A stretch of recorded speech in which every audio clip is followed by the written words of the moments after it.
Mga kababayan, bago ko po ibahagi sa inyo yung mga reasons kung bakit mas gusto po ng mga PBBM supporters at mga loyalists ang mga kakamping at kung bakit ngayon nagsasama-sama na sila, pag-usapan po muna natin itong kumakalat na screenshot na nagte-trending po. Ano po? Screenshot po ng post ng isang netizen na nagngangalang Jay Sonsa at talaga pong naintriga ako dito, nagulat po ako dun sa kanyang pinost. Ito po, babasahin ko. So, yung post po ng netizen na si Jason ay binahagi ni Gemma. Ang sabi niya dito, patak-patak ng 10 million OFWs para sa sahod allowance ng mga volunteer security force ni VP Sara Duterte. Nakakaiyak ito. Ayun po yung sabi ng netizen na si Jason. Sabi dun sa caption ni Gemma, magtipid-tipid na mga DDS na OFW at may obligasyon na kayo. Ayan po. So mga kababayan, nagulat lamang ako dahil bakit diretsahan na po, bakit tila gagastosan ng mga tao ng taong bayan ng isa pong politician or politiko. Una sa lahat, nung binawasan po ang number ng security ni VP Sara, if I'm not mistaken, 433 kung hindi po ako nagkakamali, binawasan at ito po'y bumaba sa mahigit 300. Kung ako po ang tatanungin nyo, ay marami pa rin po yun. Kung tama po yung pagkakaalam ko, ano. Kasi sa pagkakaalam ko po ay 300 plus pa rin. So kung tatanungin po ako, mas marami pa rin po yun kumpara kay dating Vice President Leni Robredo na nasa 75 po or 70 plus. At sa tingin ko, mas marami pa nga po ang security ni VP Sara kumpara po sa presidente ng Pilipinas. So, ito po yung post ni Jason although karapatan nilang manawagan o karapatan nilang gawin ang gusto nilang gawin sa kanilang pera, nakakagulat lamang at nakakalungkot at the same time na bakit ganun ang mindset ng mga taong ito na gagastosan pa nila at willing silang gumastos, no, para sa politiko. Nasa tingin ko naman ay hindi naman talaga kulang ang number of security. At kung ako po ang tatanungin nyo, bakit kailangan pang idamay pati mga OFW? Naniniwala ako na maraming OFW po ang nanonood sa akin ngayon at nakasubscribe sa ating channel. Kung kayo po ang tatanungin ko, sang-ayon po ba kayo sa mungkahe or sa post na iyan ni Jason ng netizen na si Jason na magpatak-patak po kayo at mag-ambagan para po sa mga volunteer security na di umano'y volunteer security ni VP Sara. So, kung ito pong si Jason pinost nga po niya yan, kasi yan po yung kumakalat, no? Kaya, isinare ko po sa inyo kung paano ito pinost at kung paano kung paano ko po na-screenshot, Kung ano yung nakikita nyo, yan po yung na-screenshot natin, no? So, nakakagulat lang at nakakalungkot na talagang mga taong ito ay mananawagan pa sa mga OFW na nagpapakahirap para kumita ng pera, makapagpadala sa kanilang pamilya, matustusan ng pag-aaral, pampagamot, at maibsan ang hirap ng buhay ng kanilang mga pamilya dito sa Pilipinas, ay hihingan nyo pa ng kontribusyon para lamang sa seguridad ng isang politiko na sa tingin ko naman ay hindi naman kulang po ang security. Pero again, at the end of the day, pera nila yan, desisyon nila yan, sila ang masusunod, no?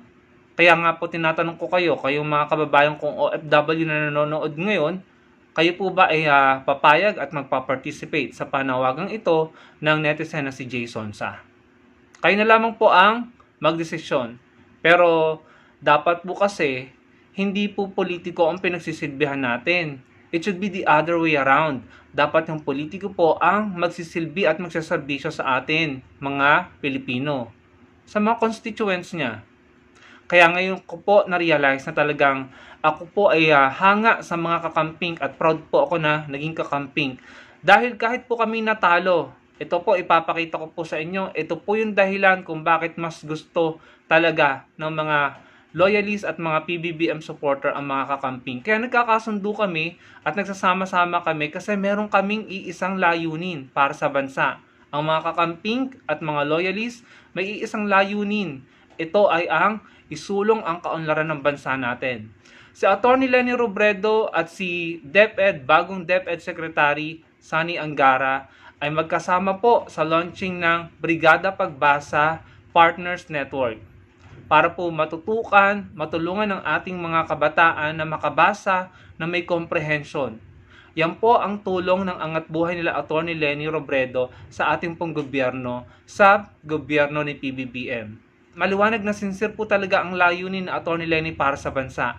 Dahil kahit natalo siya, ini-ignite niya ang voluntarism at ini-empower niya ang kanyang mga supporters para tumulong sa bansa, sa gobyerno natin. So, nakita niyo po iyan. Kahit si DepEd Secretary Sani Angara ay appointed ni PBBM na nakalaban ni Atty. Leni Robredo nung nakaraang eleksyon, ngayon po ay magkasama sila sa iisang layunin, ang kapakanan ng ating mga kabataang Pilipino upang sila ay matutong bumasa. Dahil yan po ay napakahalagang pundasyon para sa pagkatuto ng ating mga mag-aaral sa elementarya. Nakakatuwa silang tignan dahil kahit sila po ay hindi magkakampi sa politika, again, si DepEd Secretary Angara po ay appointed ni PBBM na nakalaban ni Atty. Leni Robredo. Kahit po sila siguro ay magkahiwalay ng political party, ngayon po ay nagsama sila at nagtutulungan para po sa kapakanan ng ating mga kabataang Pilipino sa elementarya, mga nagsisimulang mag-aral, matutong makabasa. Hindi po ba mga kababayan nakakatuwa? Ayan po yung tinatawag na pagsiservisyo ng mga leaders sa mga Pilipino.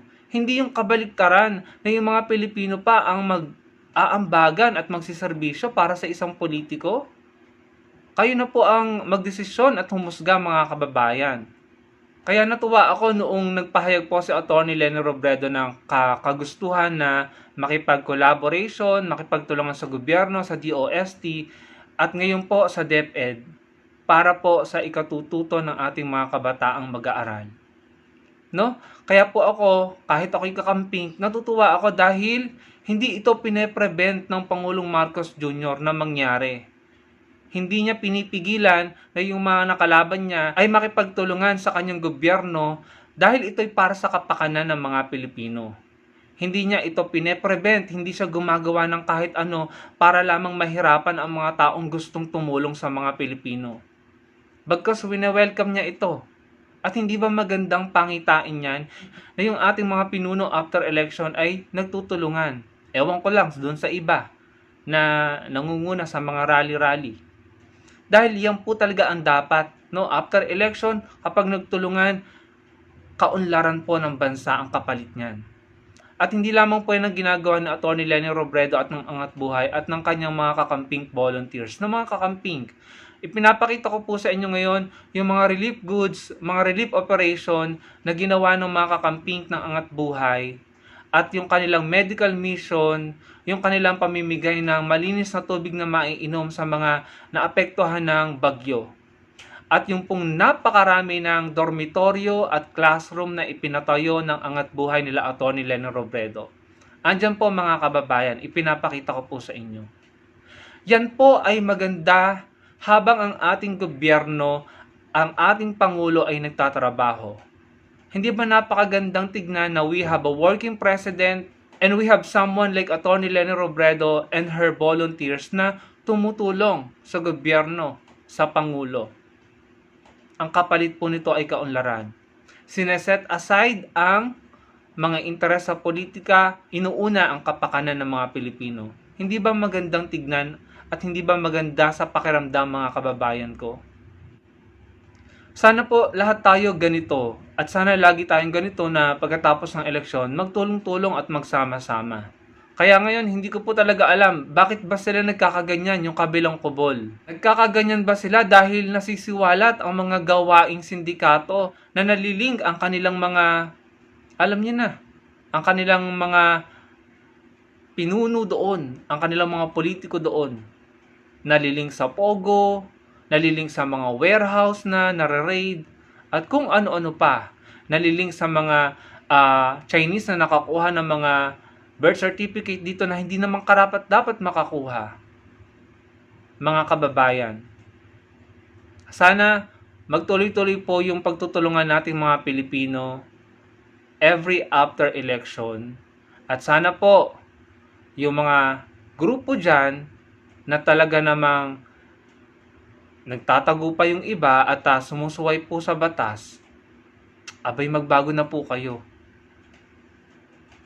Pero siguro hindi natin sila mapipilit. Ang mahalaga, tayong majority, tayong mga sumusuporta sa gobyerno, mga kakamping, mga pro-Pilipino, mga PBBM supporters, mga loyalists, ang mahalaga, mas marami tayong nagkakaisa at nagsasama-sama para sa Pilipinas, para sa kapwa natin Pilipino. Lalabas at lalabas po ang totoo doon sa mga grupo dyan na gustong pabagsakin ng gobyerno. Malalaman po namin ang totoo at nakikita na po namin ang layunin nyo kung bakit nyo ginagawa yan. Marami pong salamat sa panonood mga kababayan. Sana po'y may takeaways kayo sa mga sinabi ko. Sana po'y magpatuloy tayo na unahin natin ang ating bansa at ang ating kapwa Pilipino. Hindi yung pansariling interes ng ating mga sinusuportahang politiko. Meron pang Senate hearing dyan. Yung 3 senador na pinagalitan pa ang mga polis para depensahan ang nakatulong sa kanila nung eleksyon. Para depensahan yung nagtatago. I'm sure alam niyo na kung sino yung mga yon. Hindi po ba nakakalungkot yung mga ganong pangyayari? But then again, tignan po natin yung magandang nangyayari sa bansa natin ngayon at ipagpatuloy po natin ang pagsasama-sama at pagkakaisa ng majority. Pasasaambat, kaunlaran po ang makakamit ng bansa natin.